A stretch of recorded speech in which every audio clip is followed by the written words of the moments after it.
जय हिंद दोस्तों। आज हम लोग जो है आपका इंडिया और उसके जो नेबर्स कंट्रीज़ हैं उसकी बारे में हम जानने वाले हैं, क्योंकि पिछले क्लासेस के अंदर हम लोगों ने देखा कि किस तरह से इंटरनेशनलिस्ट हो गया आपका और आइडियलिस्ट और नॉन अलाइनमेंट की मूवमेंट के साथ इंडिया जो है आगे बढ़ा था। और उसके बाद धीरे धीरे हमने अपने आसपास किस तरह से अपने रिलेशन क्रिएट किए, ये अपने आप में एक मेजर चैलेंज रहा है हमारे सामने। ठीक है, अब हमारे सामने जो चीज़ है वो क्या है कि देखिए, कभी भी मैंने आपको कहा था कि जो हॉरिजॉन्टल अगर आप सिलेबस देखेंगे आप इंटरनेशनल रिलेशन का, तो वो आपको दिखेगा कि हमको उसमें कैसे जाना है, हमको उसमें जो है आपका एक्सपेंड करना है। और एक्सपेंड जब करोगे तो सबसे पहली चीज़ जो आपके सामने होगी वो क्या होगी, आपके नेबर्स होंगे। तो वही वाली बात है कि नेबर्स जो सबसे पहले आते हैं, और पंडित अटल बिहारी वाजपेयी कहते थे कि we can change our friends but we can not change our neighbours. तो ऑब्वियसली बात है कि ये कहीं ना कहीं एक इम्पॉर्टेंट चीज़ है तभी।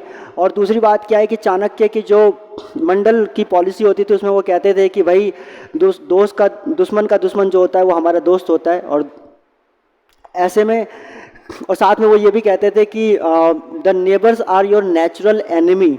वो ये इस बात को भी दोहराते थे। तो इसलिए क्या कहते हैं, मतलब कि एक नेबर जो है उसकी इंपॉर्टेंस ज़्यादा इसलिए होती है क्योंकि जब कोई डिस्प्यूट होता है तो उसका भी मेजर रीज़न जो है वो ज़्यादातर नेबर्स ही होते हैं।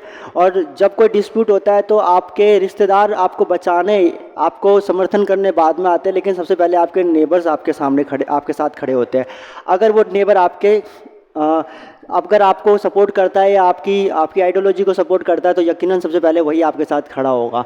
तो इसलिए नेबर के बारे में जानना बहुत ज़रूरी है। नेबर के बारे में दो चीज़ें बहुत इंपॉर्टेंट है। पहली बात ये है कि नेबर का कॉपरेशन हमें इसलिए चाहिए क्योंकि we want a rightful place in the international committees और the organisation like United Nation के सिक्योरिटी काउंसिल के अंदर हम अपनी परमानेंट सीट तभी ले पाएंगे जब हम अपने नेबर्स के साथ अपने रिलेशन को जो है बेटर तरीके से रिप्रेजेंट करने में कामयाब हुए और उनका समर्थन लेने में कामयाब रहे। तो दूसरी चीज़ क्या है कि इंद्र कुमार गुजराल की लुक ईस्ट पॉलिसी के अंदर वो कहते थे कि हमारे जितने भी नेबर कंट्रीज़ हैं उसमें खासकर जो है जो नेबर कंट्रीज़ में उन्होंने बात की थी नेपाल, भूटान, बांग्लादेश, म्यांमार, श्रीलंका, ठीक है, अफगानिस्तान, इन देशों के बारे में कि इनसे हमें जो है रेसिप्रोकल किसी भी बेनिफिट की ज़्यादा उम्मीद नहीं करनी चाहिए।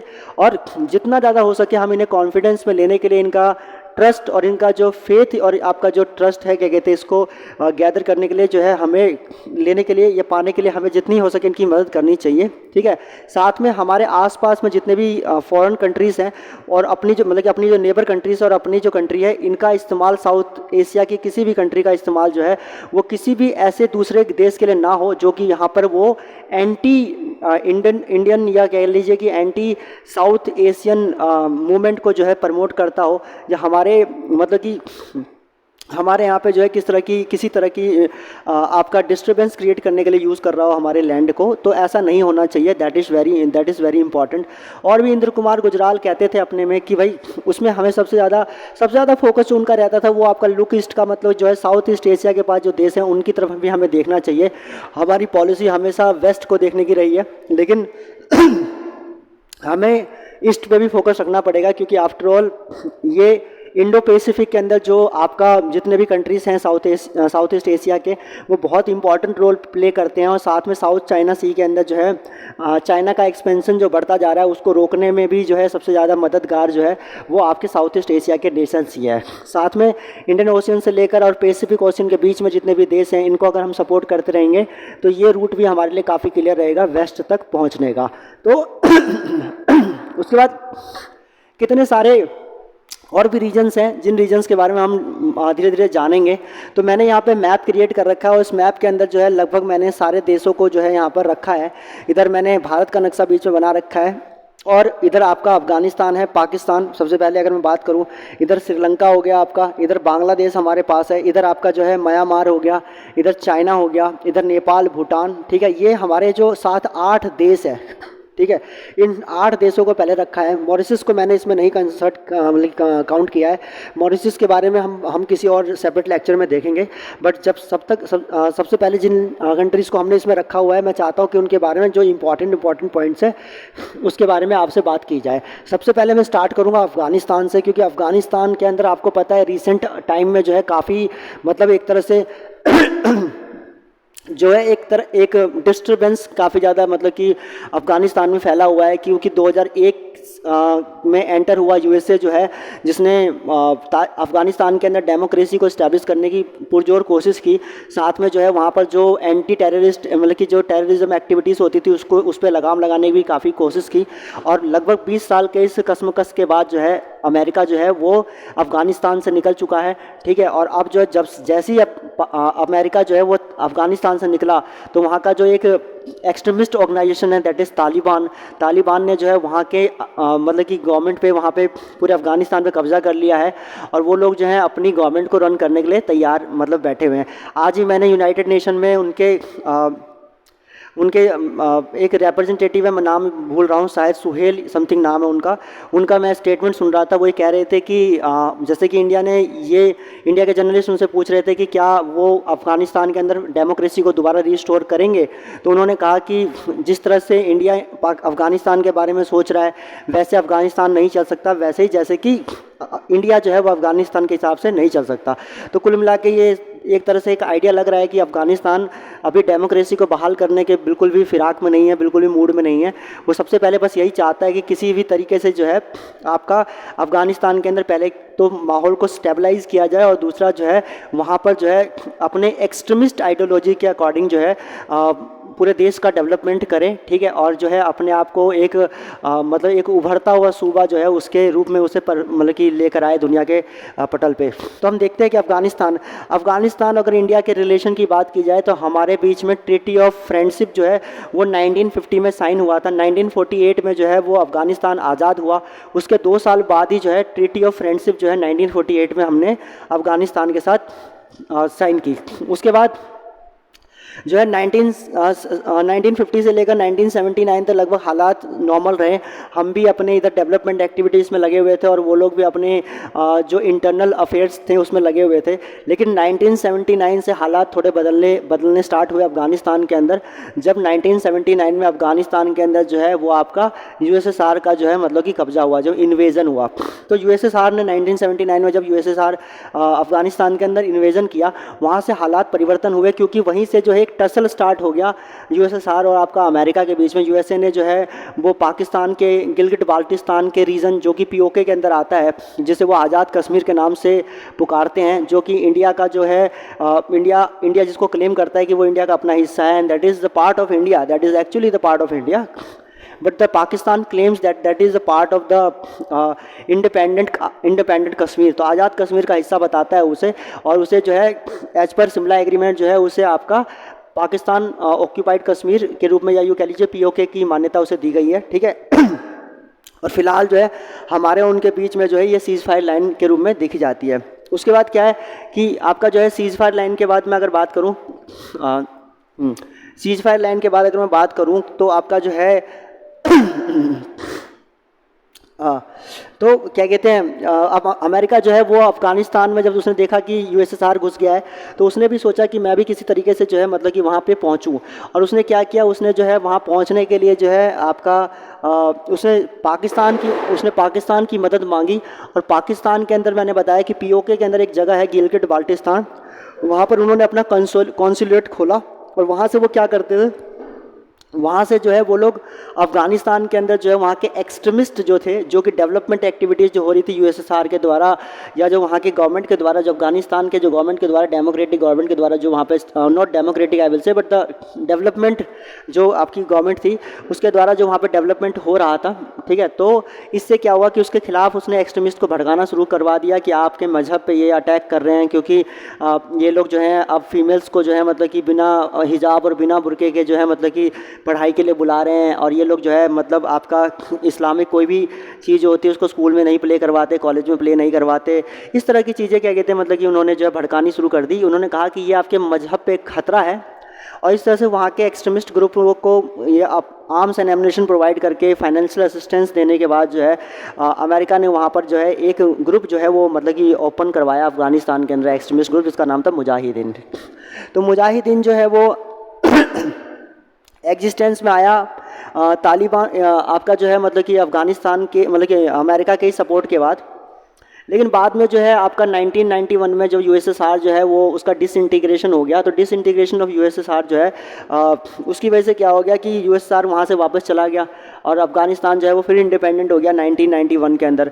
तो अमेरिका को लगा कि उनका जो मकसद था वो सेटिस्फाइड हो गया, और मकसद के सेटिस्फाइड होने की वजह से उन्होंने क्या किया, उन्होंने मकसद के सेटिस्फाइड होने की वजह से उन लोगों ने जो है अब कहा कि हम भी जो है क्या कहते हैं अफ़गानिस्तान से चले जाएंगे, और वो वहाँ से चले गए। जब मुजाहिदीन के लोगों को उनकी ज़रूरत थी तब वो अफ़गानिस्तान में मुजाहिदीनों को अकेला छोड़कर वहाँ से चला गया।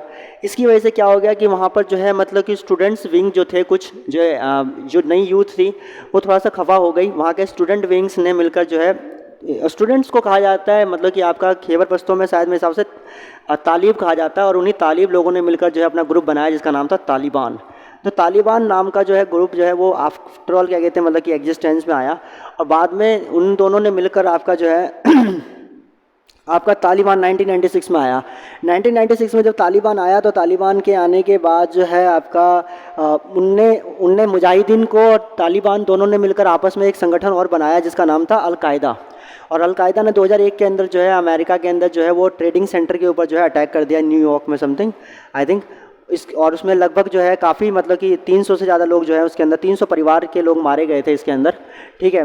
और आपका जो है अभी रिसेंट में मैंने सुना कि जब यूएसएसआर जब अच्छा मैं बताता हूँ, फिर उसके बाद वो अगली थोड़ा सा आगे की बात हो जाएगी तो इसलिए मैं नहीं जा रहा हूँ। हाँ, लेकिन हाँ मैं ये कह रहा था कि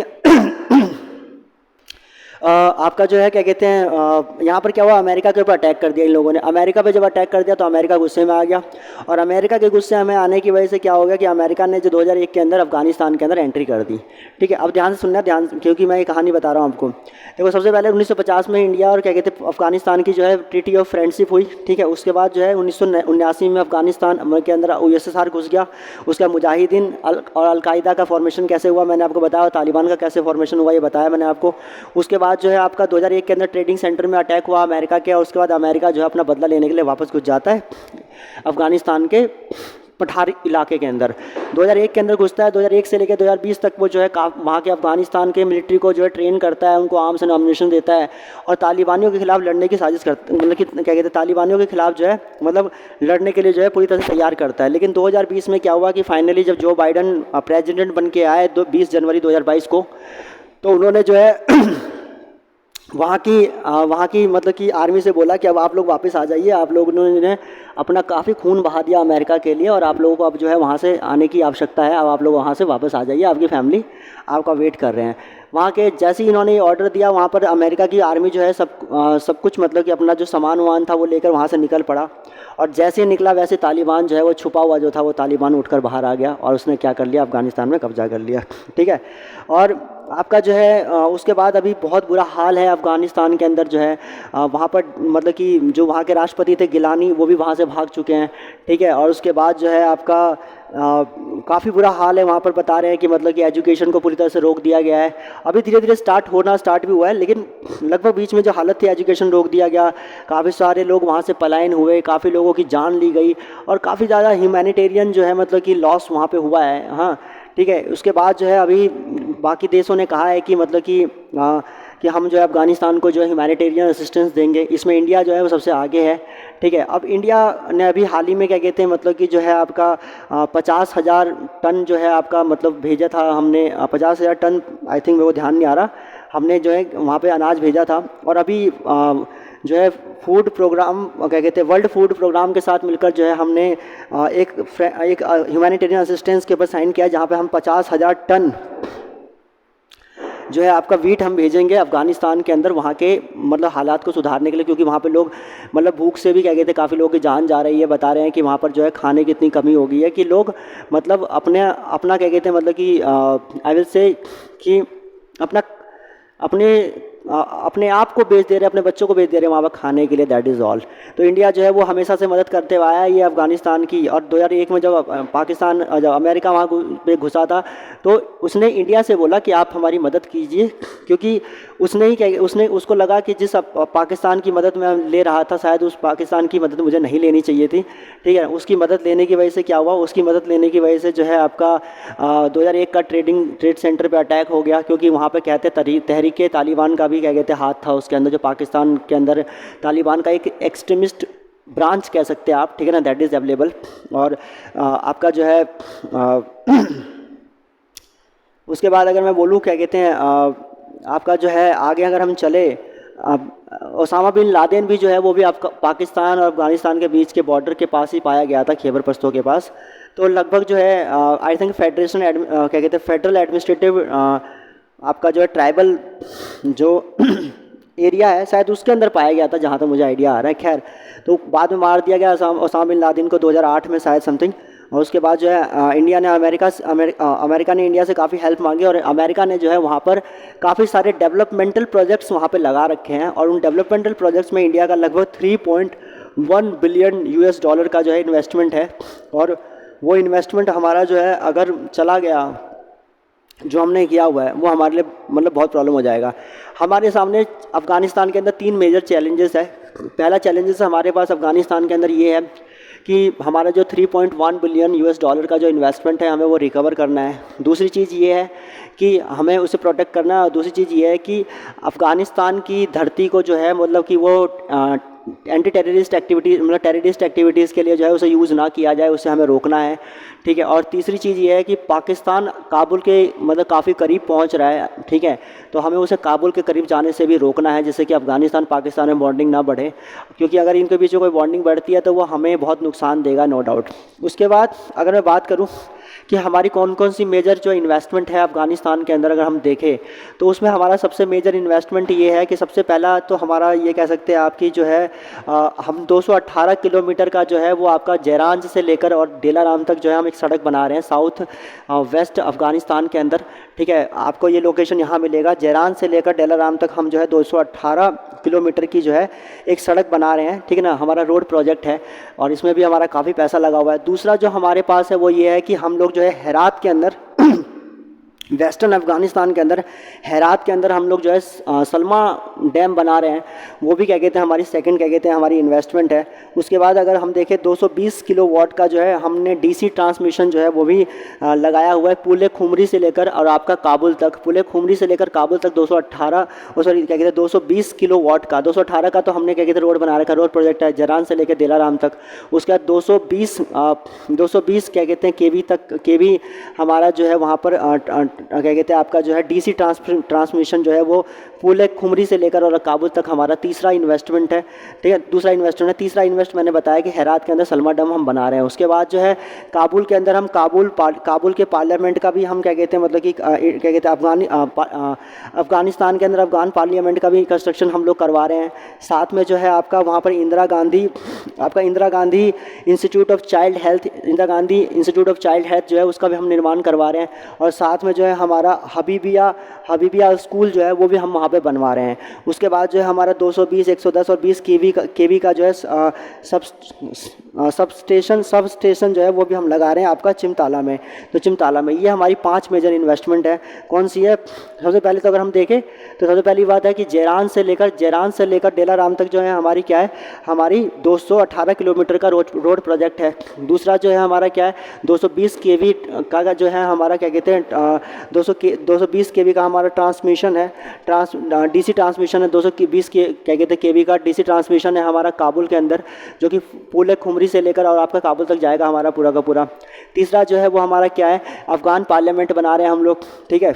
और हेरात के अंदर क्या कहते हैं सलमा डैम बना रहे हैं, अफ़गान पार्लियामेंट बना रहे हैं। और आपका international Indira Gandhi institute of child health ये भी हम वहाँ पे बना रहे हैं। और साथ में हबीबिया स्कूल जो है उसका भी निर्माण हम लोग करवा रहे हैं। उसके बाद 100 आपका जो है 220, 110 और 20 केवी का जो है हम लोग वहाँ पे सब स्टेशन जो है चिमताला में जो है हम उसका भी निर्माण वहाँ पे करवा रहे हैं। तो ये हमारी 3.1 बिलियन यूएस डॉलर की इन्वेस्टमेंट हमारी जो है अफ़गानिस्तान के अंदर फंसी हुई है, हमको इसको भी रिकवर करना है। और इसको रिकवर करने के लिए जो है ऑब्वियस सी बात है अफ़गानिस्तान के साथ इंडिया के टाइप्स जो हैं वो सही होने ज़रूरी है। आपके मन में ये सवाल हमेशा आता होगा कि हम आखिर अफ़गानिस्तान के साथ चले तो कैसे चले।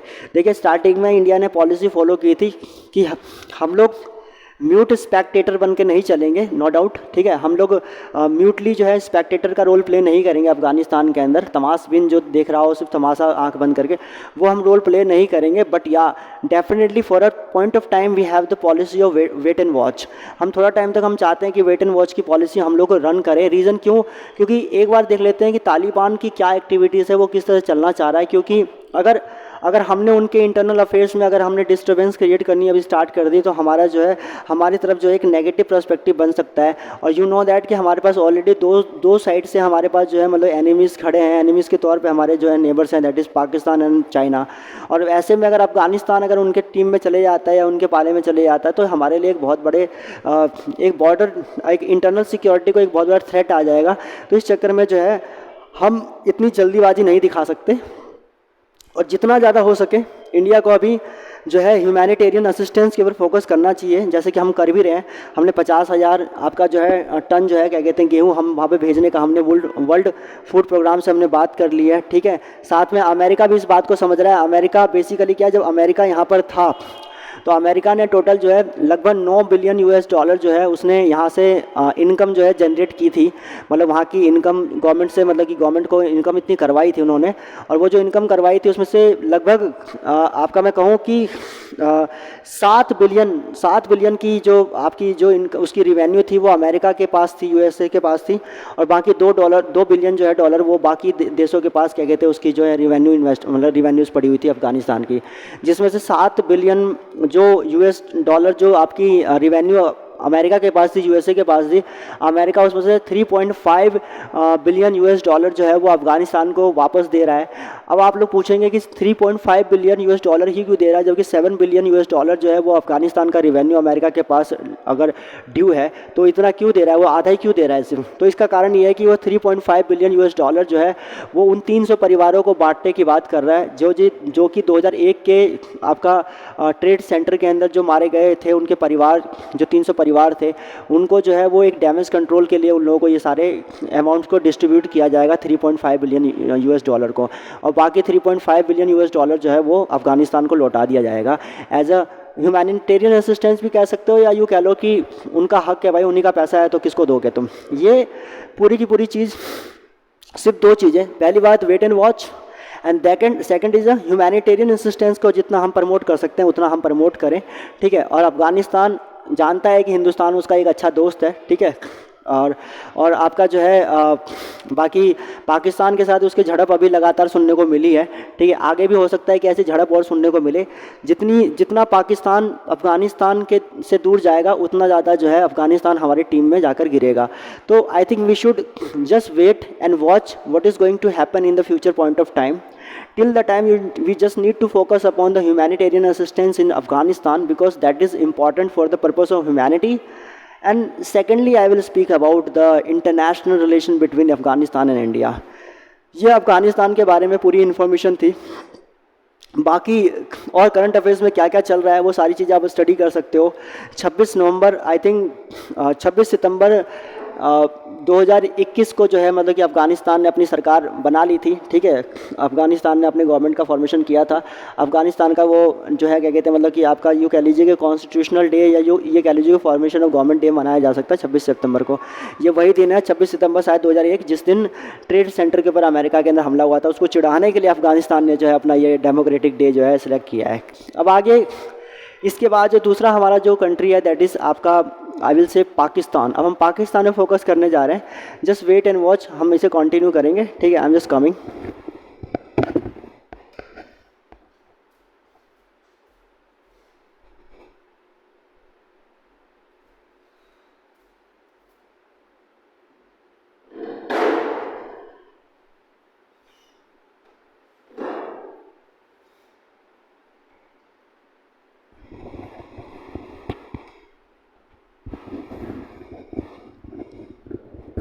ओके अब हम आगे बढ़ते हैं। हम देखते हैं कि इंडिया और पाकिस्तान के बीच में रिलेशनशिप कैसे कैसे रहे हैं।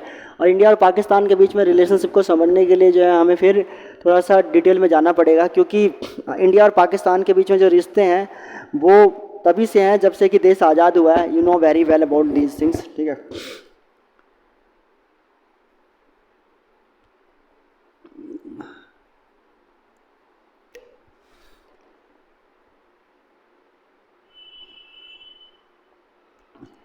Okay,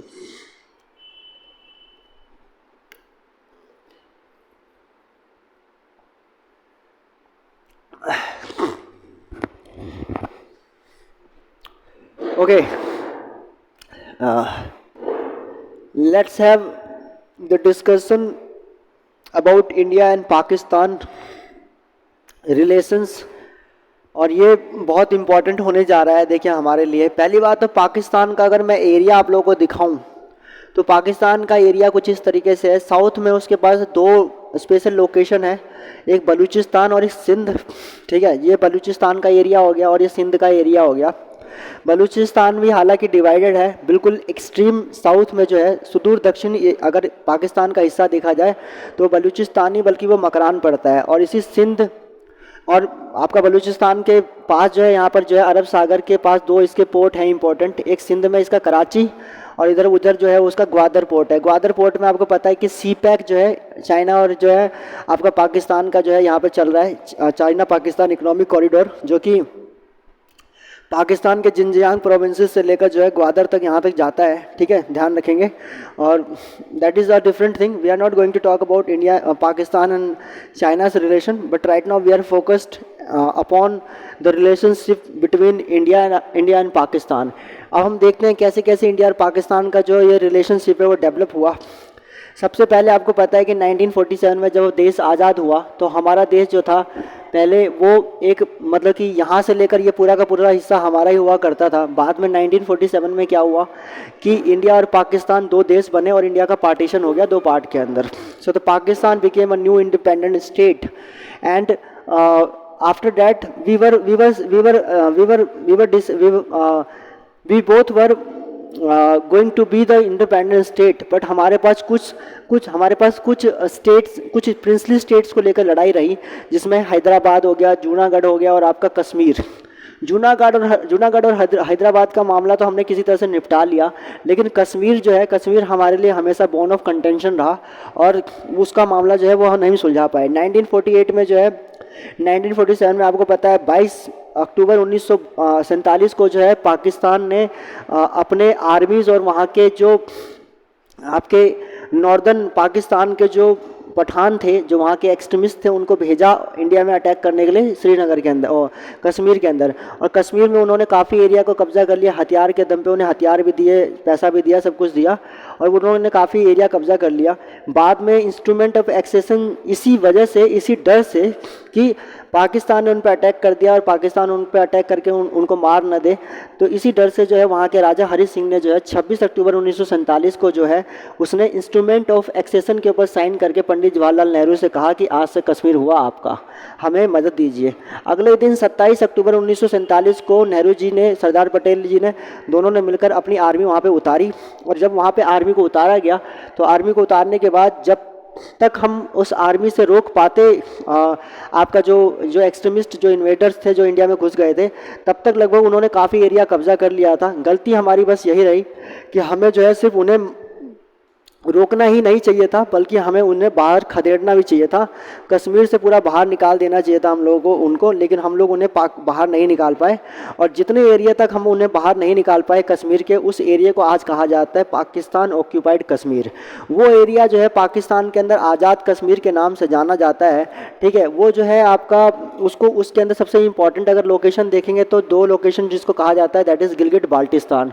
गिलगिट बाल्टिस्तान जो है वो काफ़ी मतलब कि आप कह लीजिए कश्मीर का सबसे वेस्टर्न पार्ट है, जो कि पाकिस्तान के पास पीओके के अंदर आज मौजूद है। ठीक है, ध्यान रखेंगे। वो जो है आपका मुजफ्फराबाद के पास पड़ता है। ठीक है, ये आपका मुजफ्फराबाद पड़ेगा यहाँ पे। ठीक है, और ये गिलगिट बाल्टिस्तान का एरिया है। मुजफ्फराबाद के नीचे आपका पड़ता है इस्लामाबाद। इस्लामाबाद आपको पता है कैपिटल है पाकिस्तान की। उसके बाद नीचे पड़ता है पंजाब। तो मुजफ्फराबाद, इस्लामाबाद, पंजाब, मुजफ्फराबाद, इस्लामाबाद, पंजाब, सिंध, बलूचिस्तान, मकरान। और ये पड़ता है FATA। FATA का इलाका क्या है? फेडरल एडमिनिस्ट्रेटिव आपका ट्राइबल एक एरिया है, जिसके अंदर लगभग खैबर पश्तो जो ट्राइब वहाँ पे रहती है।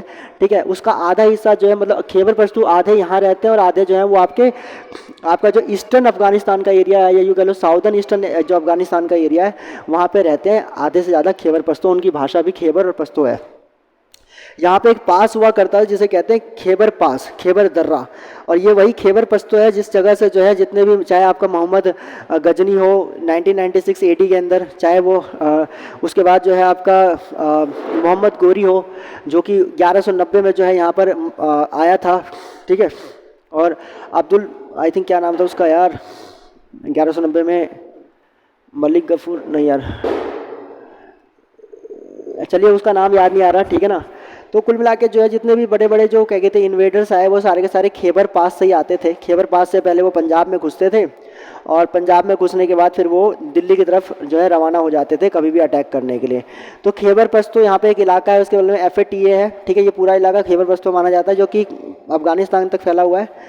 उसके बाद मुजफ्फराबाद, इस्लामाबाद, पंजाब, सिंध, मकरान, बलूचिस्तान के अंदर अभी जो है काफ़ी ज़्यादा विवाद चल रहा है पाकिस्तान का। वहाँ के लोग जो है एक सेपरेट बलूच मांगने की, मतलब कि वहाँ के बलूच जो भाषा के लोग हैं या यूँ कह लीजिए बलूच कम्युनिटी जो वहाँ की है वो सेपरेट बलूचिस्तान की डिमांड करती है कि हमें एक अलग देश चाहिए बलूचिस्तान, ठीक है। इसीलिए वहाँ पे हमेशा एक सिविल वॉर का माहौल रहता है और पाकिस्तान ने कई सारे जो है मतलब कि आपके जो है सिविल राइट्स और ह्यूमन राइट्स का जो है वायलेशन वहाँ पे किया हुआ है और काफ़ी सारे लोगों को जो है मारा है।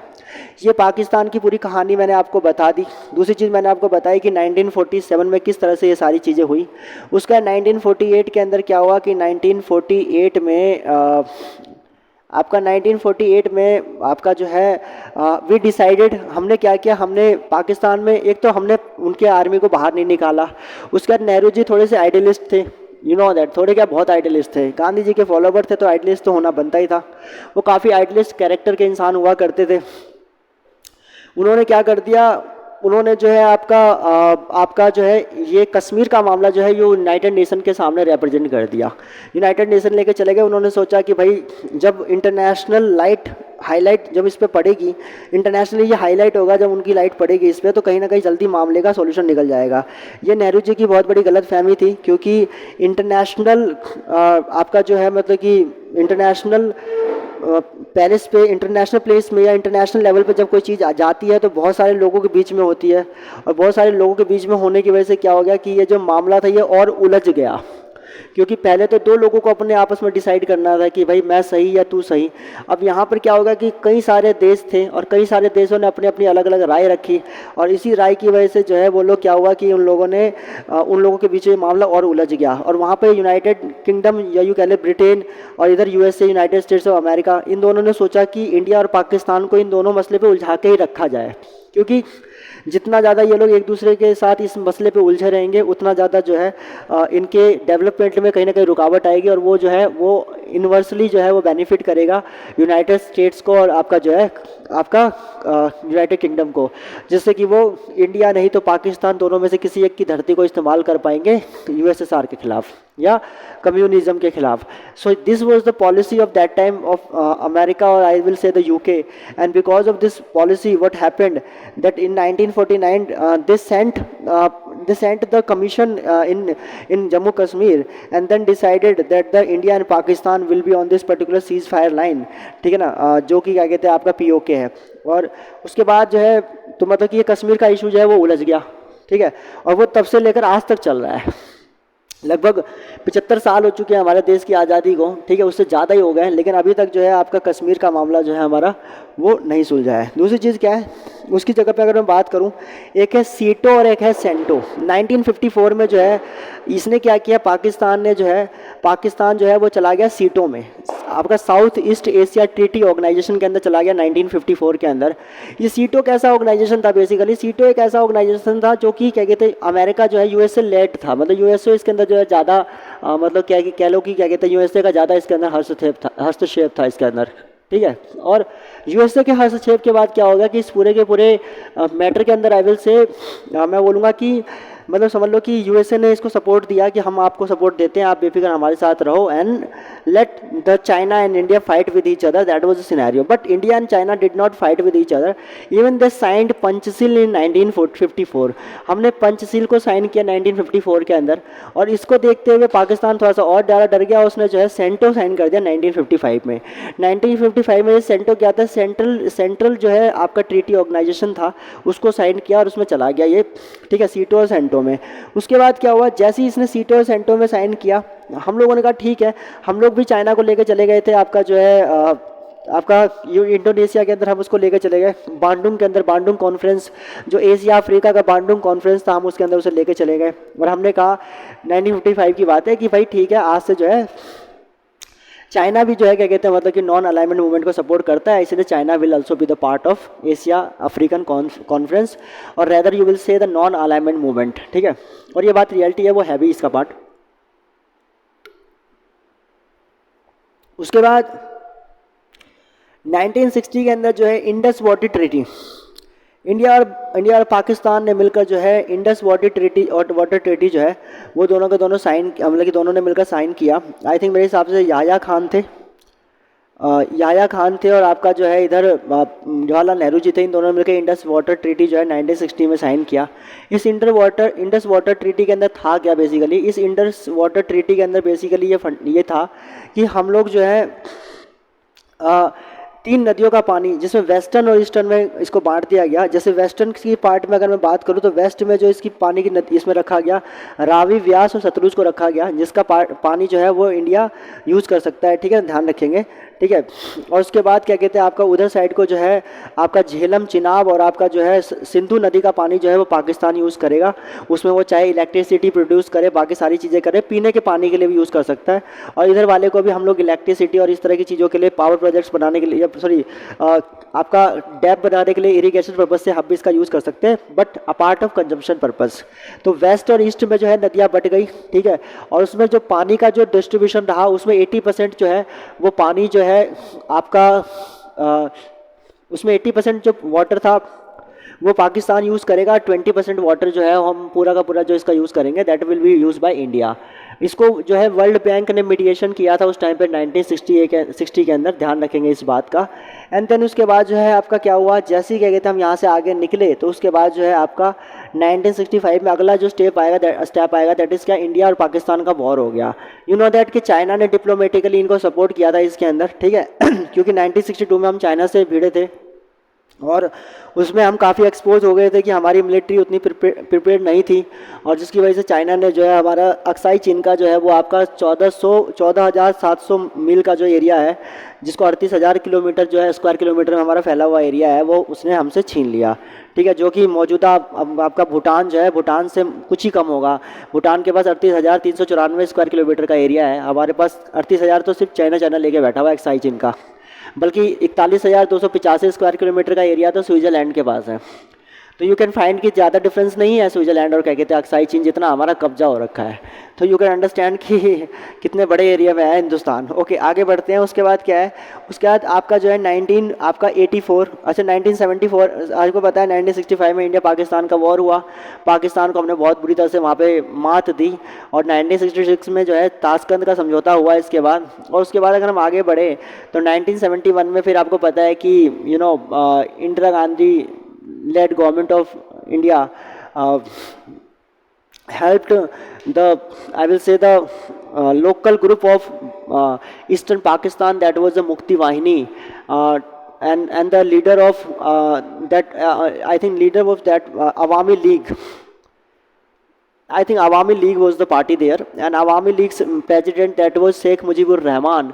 We supported them in the liberation of Bangladesh because there was a cultural, I will say, the deadlock had been created in the Eastern Pakistan by the Western Pakistan, because the Western Pakistan had already lost in the election, because the election had took place in the 1971, and in that particular election Sheikh Mujibur Rahman had got 161 seats out of 300 seats. And there was a, I will say, Zulfikar Ali Bhutto, and who lost the election, but still he was saying that I will be the president of Pakistan, I will be the president of United Pakistan. Sheikh Mujibur Rahman retaliated and replied on this that you will be the president of Pakistan, but the Western Pakistan, and the Eastern Pakistan will not go according to you and your policy and your culture. The Eastern Pakistan has a different and the distinct culture, like the language is a Bangla, and the faith is common, no doubt.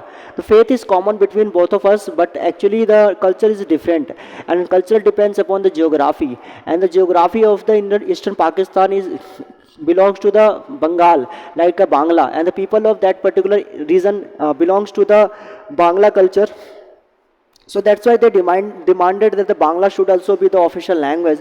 But the Western Pakistan wanted to convert the Eastern Pakistan into a Islamic state, and under I will say the Urdu's language domination. So that was the not liked step taken by the Western Pakistan against the Eastern Pakistan, and in the retaliation, the Eastern Pakistan protested against the Western Pakistan's policy, and the civil war arose in between.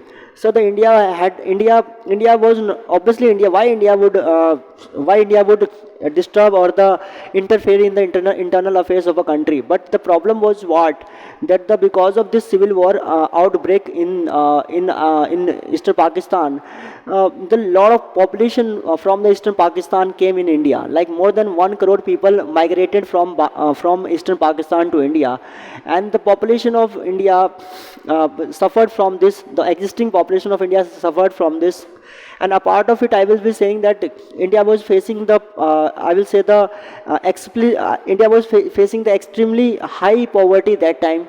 We were also facing the inflation. So the 1 crore people, those who will come out of the Eastern Pakistan, definitely it will be a big burden for India to handle. So that's why India's Prime Minister requested to the United Nations, requested to United States of America to give help to them for the humanitarian assistance to those who have migrated from the Eastern Pakistan. But United States of America did not help India in that time, and because of this denial of assistance by the United States of America, we decided that we will use force, but we will not use force in the overt operation. We will use it in the covert operation. So we operated a covert operation in the Eastern Pakistan. We have the local group of Eastern Pakistan, that is Mukti Wahini.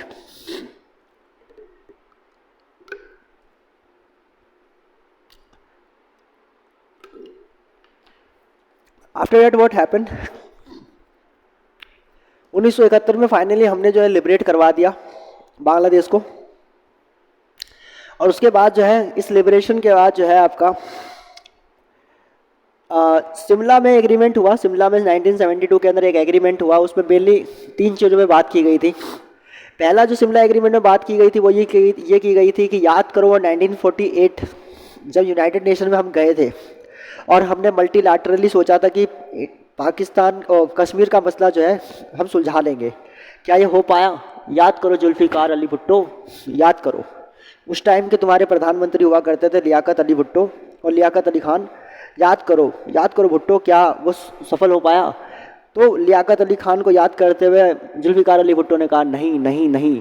तो इसमें इंदिरा गांधी ने कहा कि अब से जो है इसी वजह से हम जितने भी मसले जो हमारे बीच में होंगे हम उसको बिलैटरली जो है उससे हम सॉल्व करेंगे. और ये डिसाइड हुआ कि इंडिया और Pakistan will not go to any multilateral institution for the solving dispute over Jammu and Kashmir, and we will solve this problem bilaterally.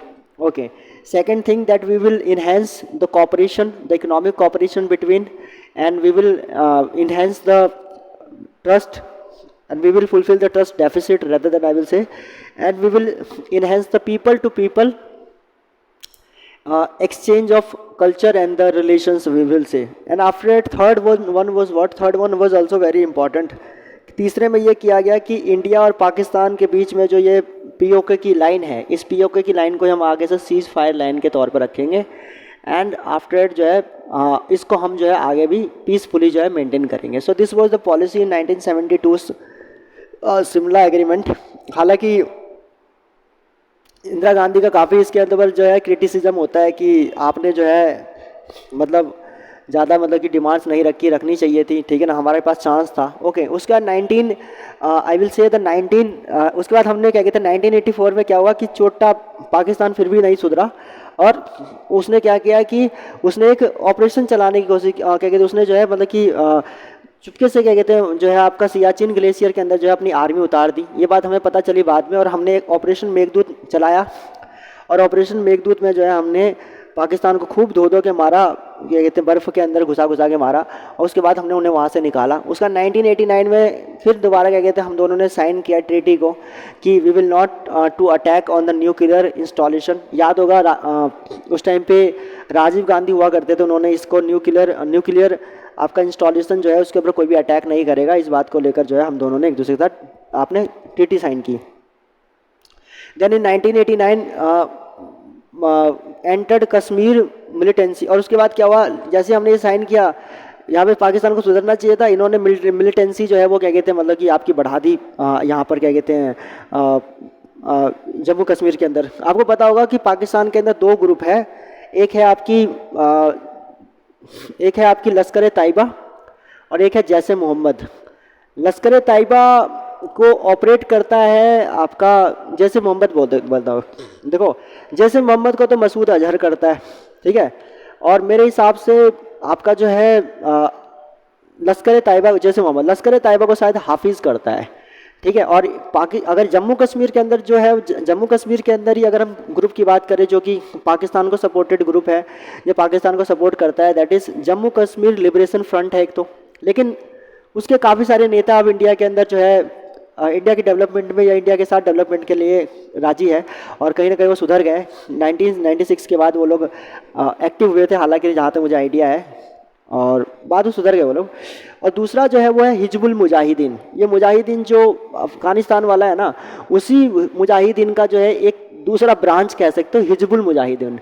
इसी का जो है एक लीडर हुआ करता था बुरहान वानी, इसको 2017-18 में मारा था, आई थिंक 2017 में 18 में मारता था, 17 में मारा था, 17 में जब उरी का अटैक हुआ था ना, उरी के अटैक में हमने हिजबुल मुजाहिदीन जो है उसको मारा था हमने, जहाँ तक याद हिजबुल मुजाहिदीन कह रहा हूँ, हिजबुल मुजाहिदीन के लीडर जिसका नाम था बुरहान वानी।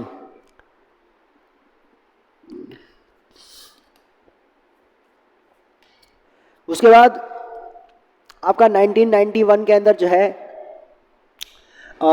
एग्रीमेंट किया हमने, मिलिट्री एक्सरसाइज हम दोनों अगर आपस में करेंगे तो एडवांस नोटिस देंगे, ठीक है। 1992 में हमने बात की कि नया एक डिक्लेरेशन साइन किया कि हम prohibition of use of nuclear weapon जो है उसके लिए हमने ये जो एग्रीमेंट साइन किया था 1992 में, ध्यान रखेंगे 1989 के अंदर न्यूक्लियर इंस्टॉलेशन पे कोई अटैक नहीं करेगा, और 1992 में जो है उसका इस्तेमाल नहीं करेगा, केमिकल जो न्यूक्लियर वेपन है उसका इस्तेमाल एक दूसरे पे नहीं करेंगे, इसको लेकर बात थी। उसके बाद 1998 में India develop nuclear and at Pokhran. आपको पता है कि हमने पोखरन को जो है मतलब पोखरन में जो है आपका न्यूक्लियर वेपन जो है फाइनली हमने बना लिया, और पाकिस्तान ने भी उसके 2 हफ्ते बाद जो है वो उसने भी बना लिया था। बना तो उसने पहले लिया था, एक्चुअली एक्सपोज उसने 2 हफ्ते बाद किया, जब उसने देखा कि इंडिया ने कर लिया तो हम भी कर लेते हैं, ठीक है। और दैट वाज आई विल से चगाई हिल है, एक चगाई हिल पड़ता है आपका, शायद मेरे हिसाब से पंजाब के अंदर ही है चगाई हिल, मतलब पाकिस्तान का जो पंजाब है वहाँ पे।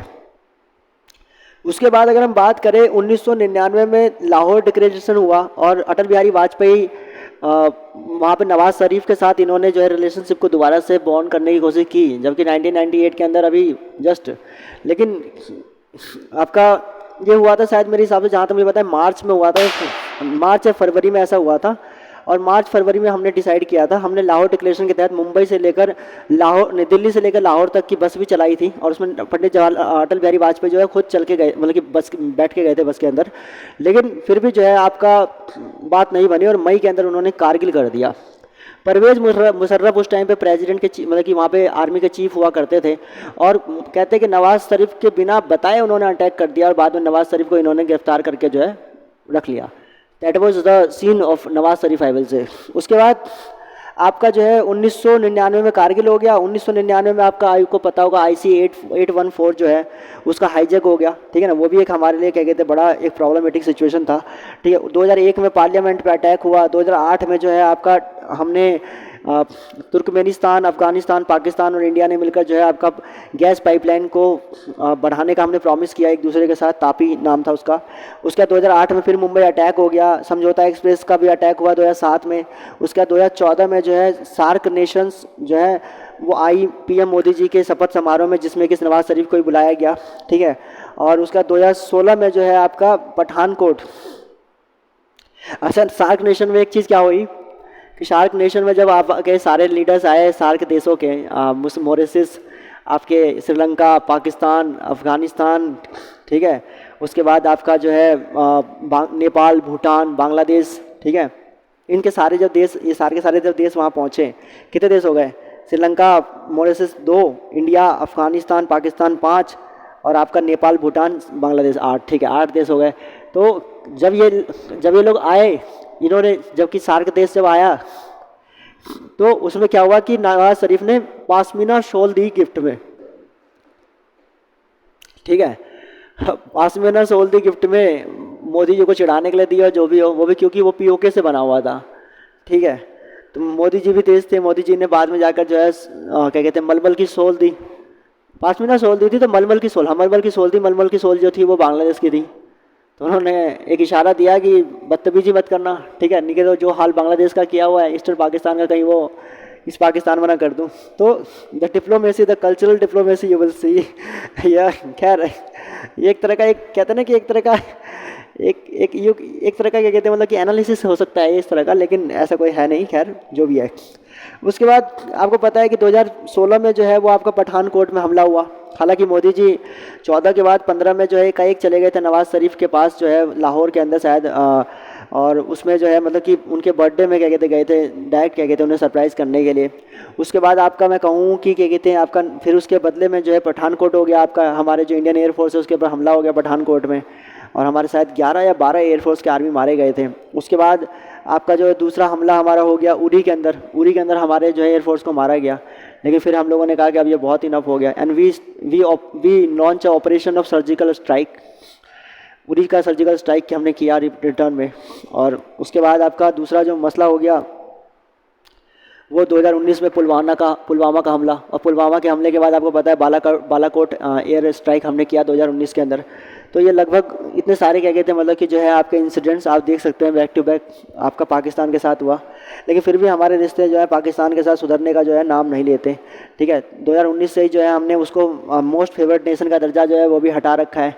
FATF की लिस्ट में जो है उसकी ग्रे लिस्ट में हमने जो है आपका मसूद अजहर को हमने डलवाने में पूरी मतलब कि जी जान लगा रखी है। साथ में जो है हमने सारे जो है इंटरनेशनल रूट्स जो हैं वो बंद कर रखे हैं, और हमने जो है बिजनेस भी वहाँ पे रोक रखा है, ना हम वहाँ कुछ भेजते हैं ना लेते हैं, इस तरह की चीज़ें भी हमने की हुई है। साथ में जो है आपका हमारा जो कल्चरल एक डिप्लोमेसी होती थी, रिलेशन होता था, चाहे वो बॉलीवुड हो, चाहे वो आपका सॉन्ग्स हो, चाहे वो गज़ल हो, जो हम एक दूसरे के देश में जाते थे, वो सब चीज़ें भी हमने अभी रोक रखी है। तो ये हमारे पाकिस्तान के साथ जो है मौजूदा हालात हैं, रिश्ते हैं, जो मैंने आपको बताया। पाकिस्तान अगर हमारे साथ मिल जाए, पाकिस्तान अगर हमारा साथ दे, तो हम लोग जो है मतलब कि कॉम्बैट कर सकते हैं टेररिज्म को, और साथ में जो है हम लोग आपका यहाँ से जो है मतलब कि अफ़गानिस्तान का साथ लेकर सेंट्रल एशिया, और देन उसके बाद हम लोग जो है यूरोप तक अपना एक रास्ता तय कर सकते हैं। और जो गैस की पाइपलाइन जो हम तुर्कमेनिस्तान से लेके आ रहे हैं, हम उसको और बेटर तरीके से रसिया से हम ले सकते हैं, उसके जो है आपके नॉर्ड फर्स्ट और नॉर्ड सेकंड की जो लाइन है वहाँ से। लेकिन खैर वो हालात कब सुधरेंगे, कौन पाकिस्तान के मुल्क में कौन ऐसा समझदार मतलब बैठेगा इंसान जो उसकी जमहूरियत को वो रास्ता दिखाएगा जहाँ पर जो है मतलब कि जहाँ पर पाकिस्तान के लिए दुनिया भरों में एहतराम होगा, और साथ में जो है पाकिस्तान के डेवलपमेंट में उसे साथ देगा। कौन इंडिया की तरफ से ऐसा लीडर आएगा जो उसे शायद समझा पाए, ठीक है, क्योंकि पाकिस्तान समझने को तैयार ही नहीं है। पाकिस्तान अगर चाइना के साथ जा रहा है तो हो सकता है कि उसको सिक्योरिटी पर्पज़ से बेनिफिट मिले, डेवलपमेंट पर्पज़ से भी थोड़ा बेनिफिट मिले, लेकिन हम जो सपोर्ट दे सकते हैं वो सपोर्ट शायद कोई दूसरा देश नहीं दे पाएगा कभी, ठीक है। खैर समझता नहीं है पाकिस्तान। आगे बढ़ते हैं, चलते हैं सीधा श्रीलंका के अंदर। श्रीलंका के अंदर अगर हम देखें तो श्रीलंका के अंदर मेजर आपके पास जो है आपके पास 4-5 इशू है। पहला है चाइना का एक्सपेंशन।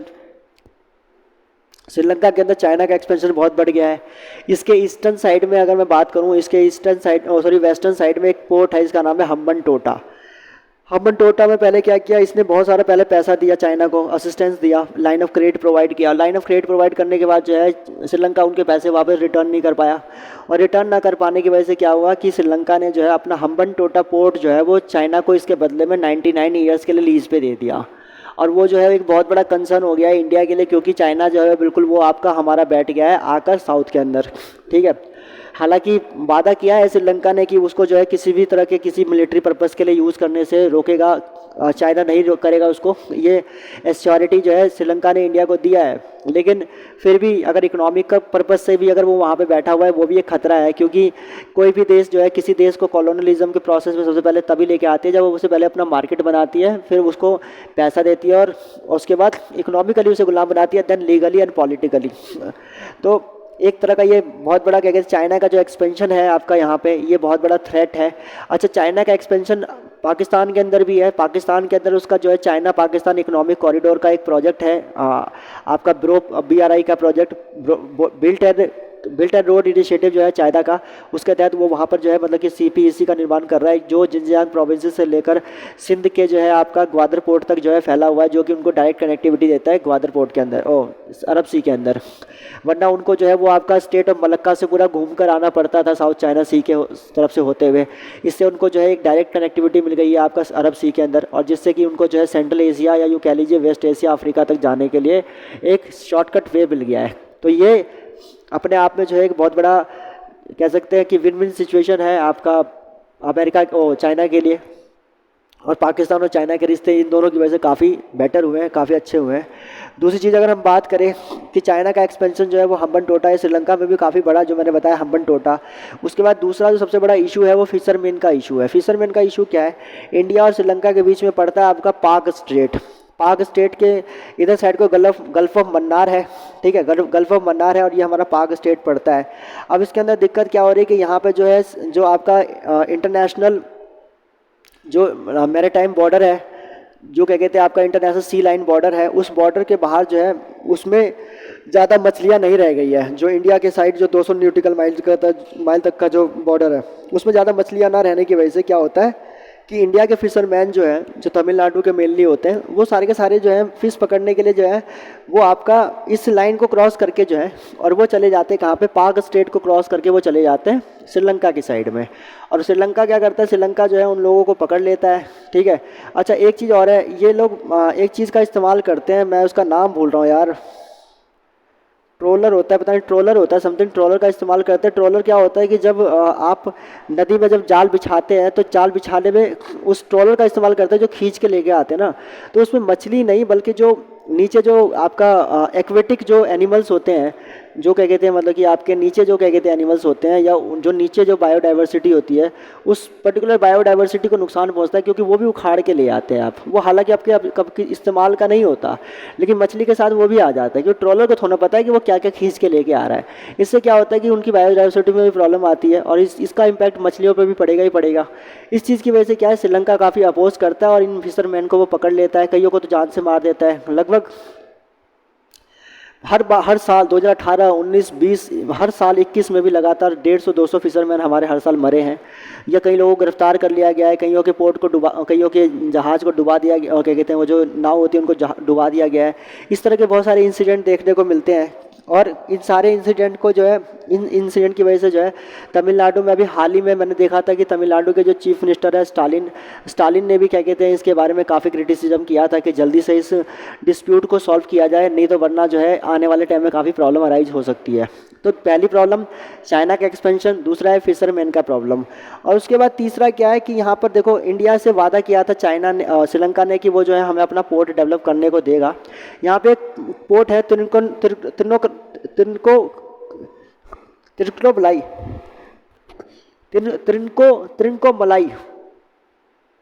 तिरुनकोमलाई जो है पोर्ट है इसका, ये हम जो है जापान की मदद से जो है ईस्टर्न साइड में श्रीलंका के हम इसे डेवलप करने में लगे पड़े हैं, ठीक है ना।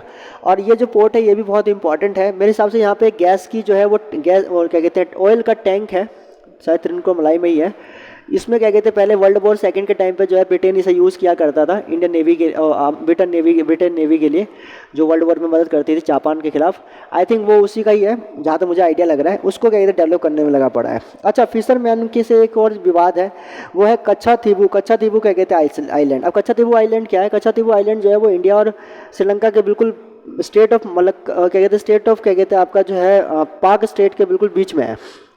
अब वो क्या है कि उसमें वो जो था वो पहले इंडिया का ही हुआ करता था। 1974 में इंदिरा गांधी ने जो है ये दे दिया था आपका श्रीलंका को। श्रीलंका में बेसिकली क्या हुआ कि 1972 से जो है डिस्प्यूट अराइज होने शुरू हो गए थे। वहाँ पर सिनली ने जो है वो वहाँ पर सिनली वहाँ पे 78% है, आपको पता होगा 9% वहाँ पे इंडियन तमिल्स हैं और बाकी 18% जो है वहाँ पे आपके जो श्रीलंकन तमिल्स हैं, तो वो लोग काफ़ी रहते हैं। तो इस चक्कर में वहाँ के तमिल लोगों के भलाई के लिए ये कह लो जो भी मतलब उनके बेनिफिट के लिए या एक अच्छा रिलेशन क्रिएट करने के लिए ये आपका कच्चा थी वो जो आइलैंड था ये इंदिरा गांधी ने 1974 में दे दिया था। हालांकि 1972 में जो है उनके यहाँ पे हालात बिगड़ने शुरू हुए। सिल्ली भाषा के लोगों ने वहाँ पर जो है स्टेट का जो लैंग्वेज है उसको कंसिडर कर दिया, सिर्फ सिल्ली को, और तमिल को कोई मान्यता नहीं दी।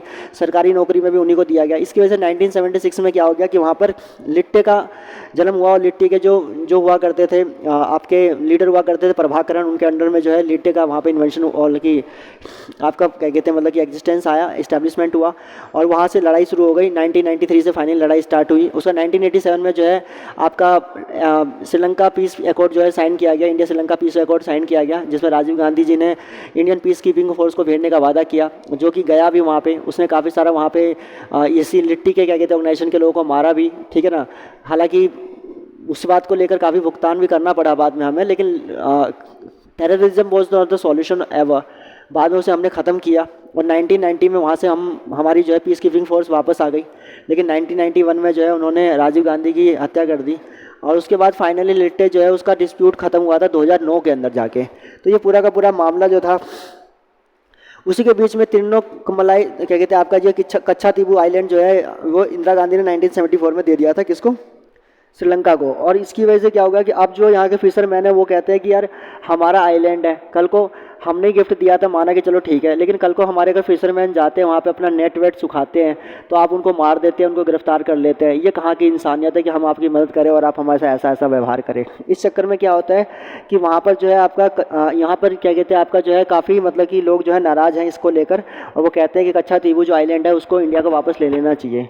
दूसरी चीज़ क्या है कि हम लोग जो है श्रीलंका की काफ़ी मदद करते हैं, क्योंकि अभी आपको पता होगा कि जब लॉकडाउन लगा तो लॉकडाउन में सबसे ज़्यादा जो इम्पैक्टेड कंट्रीज़ में है उसमें श्रीलंका भी काफ़ी इम्पैक्ट हुआ, क्योंकि वहाँ पर मोर देन 10% जो उनका रिवेन्यू जो आता है उस रिवेन्यू जो है वो आपका टूरिज़्म से आता है। टूरिज़्म का काफ़ी अच्छा बेस है श्रीलंका, लोग दुनिया भर से वहाँ घूमने जाते हैं, इंडिया से भी काफ़ी लोग वहाँ घूमने जाते हैं, ठीक है।